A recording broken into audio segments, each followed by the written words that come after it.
Bukalon sa duha ka baso nga tubig within 10 minutes mga guys ha. Within 10 minutes mabukalo nimo tambal sa Almoranas ha. Napulo ka dahon sa patula. Guys, daan na sa health tips ni Richard Gomez no. Tambal sa Almoranas. Oh, kani ato gisgutan ni Richard Gomez nga ang pinaka-the best nga tambal sa Almoranas mo ang buongon nga tagak no. Ikuan sa kalayo dahil pagka init-init pa ibutang sa lubot. No, tambal gyapon sa Almoranas mga guys. Dayon maghinubig og kipi-kipi no. Imnon kada adlaw karon lahi na sa mga guys kay atong tambal adunay pag ilin-ilinan kun asa ka maayo didto ka motirada no mga guys no. Napulo kadahon sa patula. Patula? Oh, patula ni siya, napulo kadahon. Oh. Ang napulo kadahon sa patula nga imong gamiton kinahanglan katong green po no. Oh, napulo kadahon sa patula.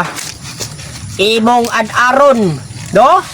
Ad-aro hugasan og maayo mga guys. Be sure nga ang imong i-ad-ad katong mga stainless nga kung mahimo katong mga limpyo gikay nga mga kutsilyo, no? Ad-aron og pino. Pino mga guys, no? Pino nga pagka-ad-ad, no? Kung mahimo hugasan pag itro pinahanlan limpyo sa pagkagama mga guys.